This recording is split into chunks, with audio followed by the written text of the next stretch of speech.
Então, pessoal, é uma honra para mim estar aqui na Python Brasil, novamente.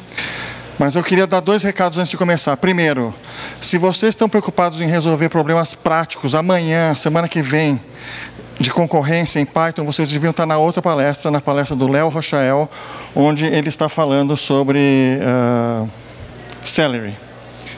Tá? Essa palestra aqui, Celery, mandamentos para paralelizar tarefas sem perder a sanidade, é uma palestra essencial para quem está preocupado com esse tipo de problema que a linguagem Go resolve, mas se você precisa de alguma coisa para a semana que vem ou mês que vem, talvez não dê tempo de você aprender Go para resolver esse problema, resolva com Celery, tá? Então esse é o primeiro recado. É sério mesmo, tá? Eu não vou ficar chateado se alguém levantar e sair agora para ir na palestra do Léo, porque é importante esse tema, para qualquer pessoa que precisa lidar com tarefas complexas que demoram muito tempo e que estão atrasando a performance do seu servidor Django, Flask ou qualquer coisa assim, tá bom? Bom, segunda coisa, estou muito contente de estar aqui na melhor e maior Python Brasil de todos os tempos.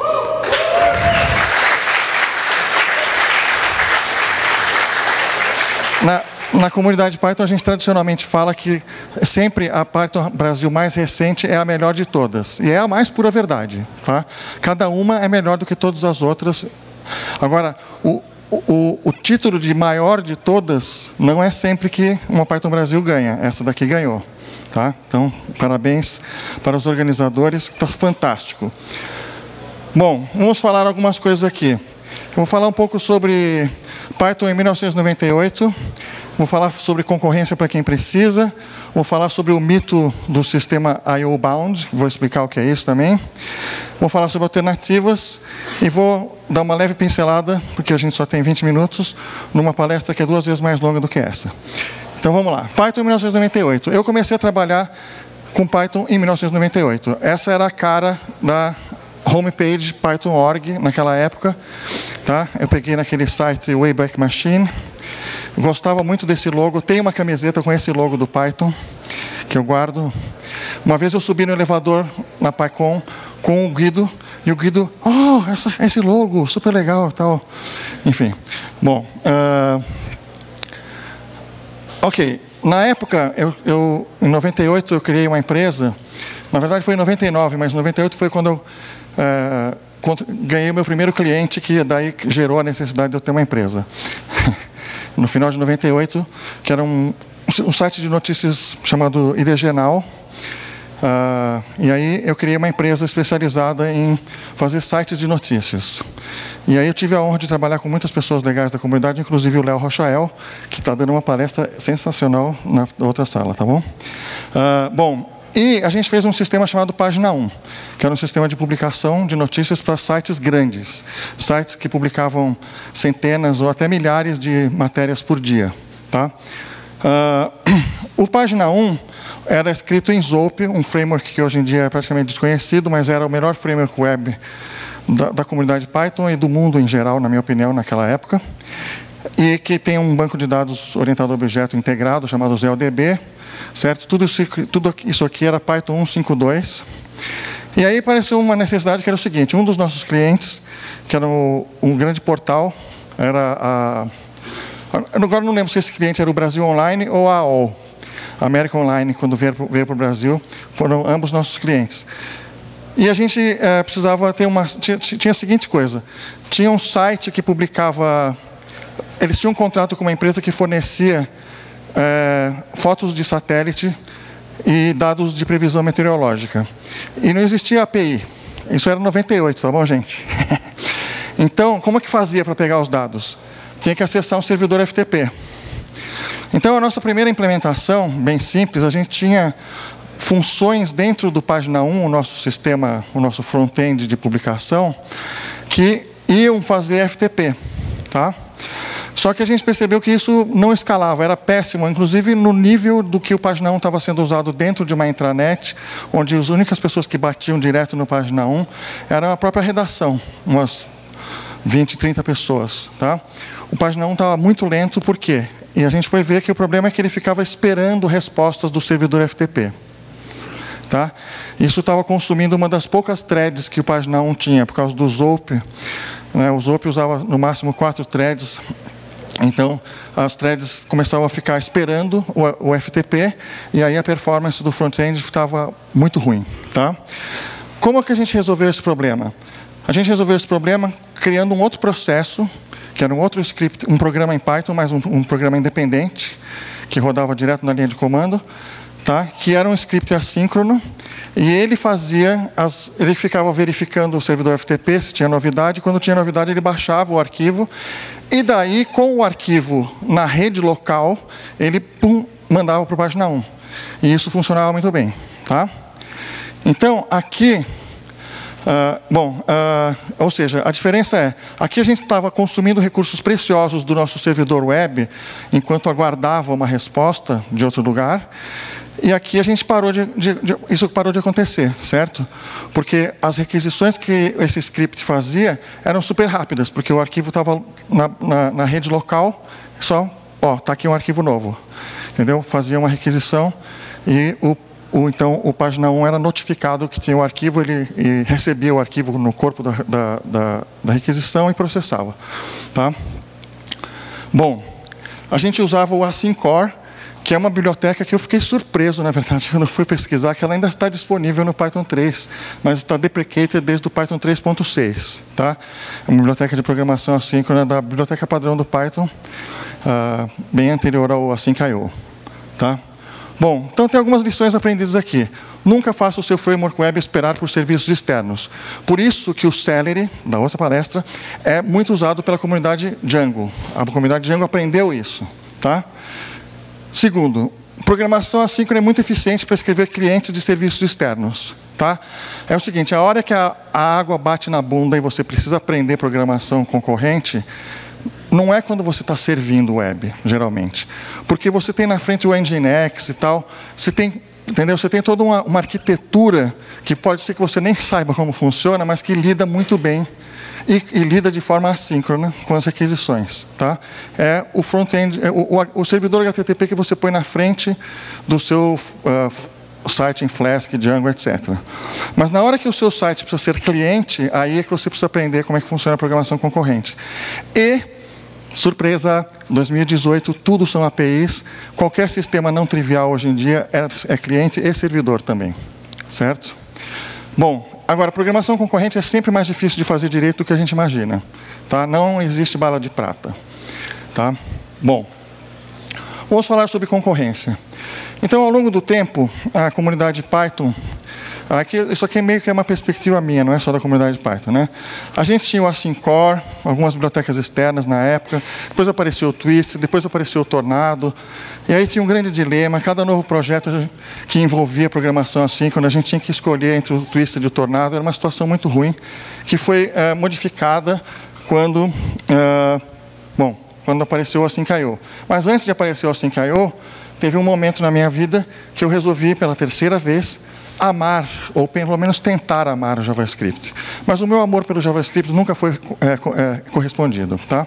Então, o que acontece é que eu estudei Node, aprendi um monte de coisas interessantes, e eu não gosto de Node, e tudo bem. Aí apareceu Async.io. Opa, agora podemos concorrer com o Node. Agora a biblioteca padrão do Python tem um loop de eventos moderno, né? E podemos competir com o Node. Podemos, em termos, tá? O problema é que a nossa biblioteca padrão não ajuda. Não é que nem a biblioteca padrão do Node, onde tudo é feito para programação assíncrona. Em Python, quando você vai abrir um arquivo, você não tem uma API assíncrona para abrir um arquivo, por exemplo. Tá? Então, esse é um problema. E, tem toda uma coisa aqui sobre threads e thread pools, que eu vou pular, porque nós estamos com pouco tempo. Mas vale a pena, eu vou deixar aqui como referência, vocês darem uma lida nesse artigo. Eu vou publicar os slides mais tarde. Né? Esse artigo é muito interessante, onde o Jesse Giriu Davis, que é um cara que manja muito de programação concorrente em Python, inclusive com Async.io e tudo, ele chegou à conclusão que, na verdade, para fazer o driver assíncrono de Python para MongoDB, ele descobriu que era mais eficiente se a comunicação entre o Python e o MongoDB fosse por threads e não por e não usando Async.io. Ele é bem louco isso, porque ele expõe uma API que é baseada no Async.io, com a Async Await, mas a implementação dele, que fala com o Node, com o Mongo, é Threads. Vale a pena ler para entender esse caso de uso onde Threads é mais eficiente do que Async. Bom, agora vamos falar sobre sistemas I/O-bound. E aqui isso existe. Tá? Então, o que é I/O-bound, né? Quando se fala de programação assíncrona, sempre tem essa qualificação. Não, porque Node é muito rápido para sistemas I/O-bound. Async.io é muito bom para sistemas I/O-bound. Né? O que é um sistema I/O-bound? É um processamento onde o gargalo é entrada e saída e não a CPU. Exemplos: acesso a disco, acesso à rede como cliente.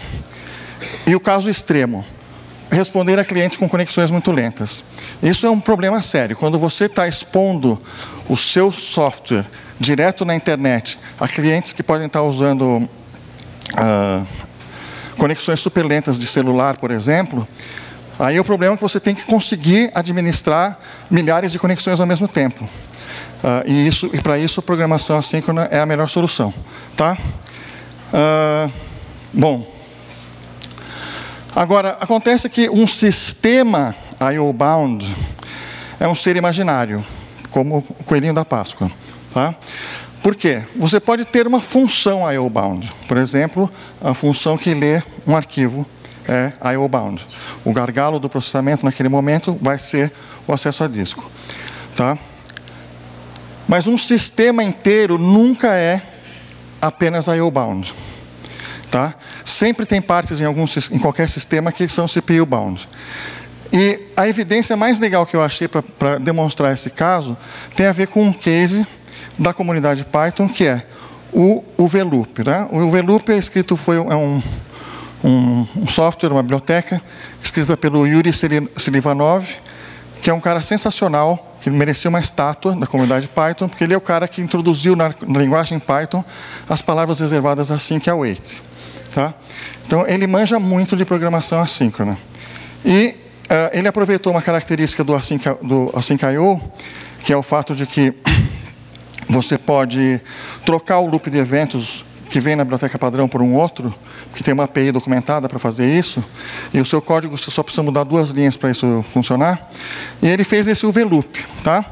E esse VLOOP basicamente, ele pegou o libev, que é a biblioteca de tratamento de processamento de eventos do Node, que é escrito em C++. Ele fez um wrapper em Cython para implementar a API que o Async.io espera. E aí ele consegue resultados incríveis. Por exemplo, aqui, Golang, o VLOOP, Node. Ou seja, performance comparável com Go e 2 vezes melhor do que Node. Tá? Só que tem vários asteriscos nessa história. Fora que o benchmark que ele mesmo admite é um benchmark meio simplório, tem a seguinte questão. Ele botou Go Max Prox igual a 1. Então já começou, e aqui está escrito errado, é CS, mas aqui está certo. Ele botou uma variável de ambiente que faz com que o Go só use uma thread para gerenciar as suas Go rotinas, as suas green threads. Tá? Então ele obrigou o Go a usar só um núcleo da CPU, que é uma sacanagem. Tá? Mas é que ele queria fazer uma comparação com sistemas monothread e tal, beleza? Tá. A segundo grande asterisco que tem é o seguinte. Aqui não está dando para ler, mas está escrito aqui o seguinte. Tá? Aqui é o VLOOP I/O HTTP e o VLOOP HTTP Tools. E aqui Golang. O VLOOP só é comparável em performance com Go quando ele usa HTTP Tools. E o que é HTTP Tools? É uma biblioteca escrita em C++, que também veio do projeto Node, que é um parser de header HTTP. Porque quando o parsing do header HTTP é feito em Python, a performance vai lá para baixo. Por quê? Porque o parsing do header HTTP é uma atividade CPU-bound. Então, quando aquilo está acontecendo, está freando o loop de eventos. Tá? Então, isso aqui meio que demonstra o meu ponto. Tá?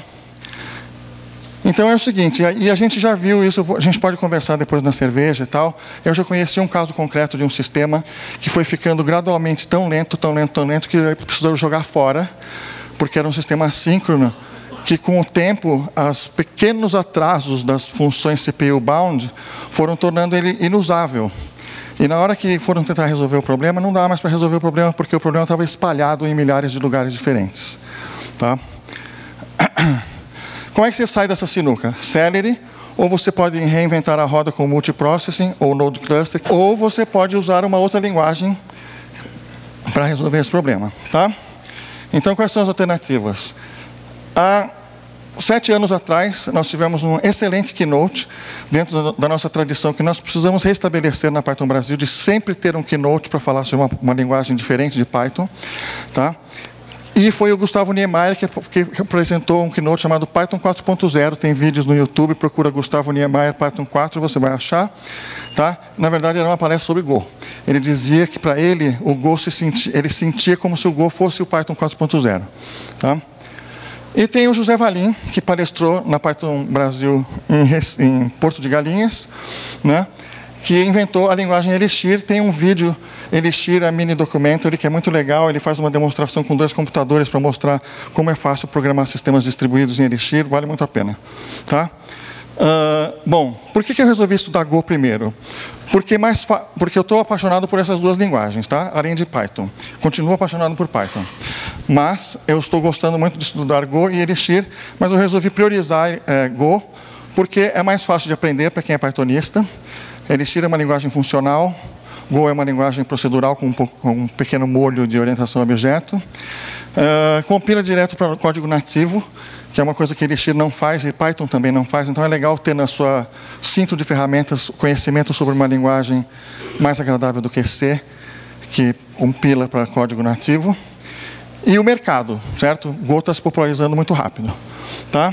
Aí tem uns slides que eu não vou poder mostrar, porque não tem tempo, mas tem uma apresentação no Speaker Deck, speakerdeck.com/ramalho, essa apresentação que eu fiz no TDC o ano passado, Go, a visão de um pythonista. E aí eu vou fazer uma coisa que é realmente uma sacanagem, porque falta apenas 2 minutos e 54 segundos, que é passar correndo pelos slides. Esse aqui é o melhor livro de Go. Eu fiz a revisão técnica da tradução em português desse livro, que está excelente. Tá? Já estava excelente quando chegou na minha mão, eu apenas corrigi meia dúzia de problemas. É uma ótima tradução. Tá? Aí ele fala sobre o sistema, por exemplo, um dos desafios para você aprender Go é que é uma linguagem fortemente tipada, tá? Como Java, C Sharp, etc. e tal, e às vezes aprender uma linguagem fortemente tipada para quem curte Python é meio sofrido. Mas o sistema de tipos de Go é simples, comparado inclusive com o de Java, tá? É mais simples do que o de Java. Tem gente que acha que isso é um defeito. Bom, eu já falei, eu não vou ter tempo, tá? Realmente está acabando o meu tempo, então tem uma outra apresentação super legal que um dia vocês podem ver, e talvez tenha um vídeo na internet, mas eu não tenho certeza, que é aquela que eu fiz no TDC. Aqui só para uma comparação, eu fiz um programa exemplo que está aqui, ó, github.com/ramalho/Go Pythonista. Eu fiz um programa em Python e o mesmo programa em Go, e o programa em Go é quase 2 vezes mais longo do que o programa em Python. Tá? Então, isso é um fato. Tá? Tem gente que fala, Go é tão produtivo quanto o Python. Não, as pessoas estão muito entusiasmadas ou então elas não sabem Python direito. Tá? Não é verdade. Você vai escrever mais código em Go, sim, mas é uma linguagem muito agradável de programar. Tá? Esse aqui é o exemplinho, daí tem um monte de slides lá onde eu falaria sobre código, que eu não vou falar, porque não temos tempo. Tá? Mas, então, por que o Go é um sucesso, na minha opinião? Porque, como eu falei, compila para binários, e ela é muito mais segura e fácil de aprender do que C e C++. Tá? A sintaxe é muito legível, a compilação é muito rápida, é tão rápida que em Go tem um comando chamado GoRun, que ele compila e executa imediatamente o programa como se fosse um script. Você sente como se você estivesse usando uma linguagem de scripting, porque a compilação é quase que imediata. Tá bom? Tem concorrência com canais e Go-rotinas, que é uma coisa sensacional, mas precisa de uma palestra bem mais longa do que essa para falar a respeito. Tem um sistema, já falei, bom, tem um ferramental básico muito legal incluído na distribuição. Por exemplo, uma das coisas que eu acho que está faltando muito no Python é suporte a HTTP no Async.io. Hoje em dia, se você precisa fazer clientes ou servidores HTTP com Async.io, você precisa buscar bibliotecas externas. Eu acho que isso devia fazer parte da biblioteca padrão, como faz na linguagem Go. Tá? E nós temos o famoso Zen do Python, todo mundo conhece, quem não conhecia, conheceu hoje com a Daniela, e eu acho que o Go vai muito bem no checklist do Zen do Python. Tá? verdade mesmo. Em vários aspectos aqui, o Go é mais pythonico do que o Python. Tá? Enfim, o futuro do Go. Eu acho que, eu escrevi naquela época, isso aqui são slides de 2017, né? Go deve continuar sua trajetória de sucesso e será uma das 10 mais do TIOBE Index em 2020. Tá? O crescimento dela é movido por sistemas distribuídos e estratégias de plataformas, que é a ideia de a ideia de microserviços, essas coisas, tá? Isso daí que exige que você tenha, como eu falei, uma linguagem que suporte bem você escrever não só servidores, mas também clientes, tá? Só que acontece que já aconteceu, tá? O Go apareceu como 10ª colocada do TIOBE Index em julho de 2017. Mas depois ela caiu, tá? Ninguém sabe como é que funciona direito esse índice. O Python está lá bonitão, acho que tem subido até recentemente, mas o fato é que Go está chegando lá nessas 10 mais. Tá? Conclusão, não é difícil aprender Go. Tá? Python é melhor do que Go em muitos aspectos, sem dúvida. Tá? Eu fiz um workshop de 8 horas num evento lá nos Estados Unidos sobre Data Science em Go e eu achei a coisa mais dolorosa do universo. Toda hora eu estava olhando, meu Deus, isso aí não tem nada pronto, você vai ter que escrever tudo de novo. E o próprio palestrante, em muitos momentos, falava assim, então, alguém perguntava, e como é que faz tal coisa? Então, isso não tem uma biblioteca ainda, mas é uma boa oportunidade de você contribuir. Tá? Então, assim, Data Science em Go está muito na idade da pedra. Tá bom? Agora, Go é melhor do que Python em muitos aspectos. O fato de você, por exemplo, poder criar um executável e distribuir facilmente é muito legal. Tá? Eu já fiz um script para mim, que eu tenho usado, que eu gosto dele, porque justamente ele põe aquele executável na máquina e está funcionando. Tá? Então, eu acho que aprender Go é um excelente investimento em você. Porque Go resolve determinados problemas que Python não resolve também. Vai abandonar Python? Acho que não. Se vocês gostam de Python e sabem bem Python, não tem muito por que abandonar Python. Python é uma linguagem excelente, muito versátil. Tá? Mas é sempre bom conhecer coisas novas e eu acho que entre as linguagens que estão aparecendo aí, aqui tem o melhor custo-benefício, quer dizer, o menor custo para você aprender, para já ter um benefício interessante, é justamente a linguagem Go. Tá bom? Eu escrevi no Safari Books. Safari Books tem assinatura super cara, mas eu vou dar uma dica. acm.org, Association for Computing Machinery. Brasileiros podem fazer assinatura básica lá por $30 por ano. E você tem acesso via ACM ao Safari. Tá? Então, no Safari tem muitos livros interessantes, tem o meu livro e tal. E tem um troço que eu escrevi para O'Reilly, que é uma comparação entre Python e Go, que é um documento gigante assim, que você pode ler lá. E é isso que eu podia falar por causa do tempo. Não sei se vão dar uma tolerância para perguntas, mas já saberemos. Muito obrigado, pessoal.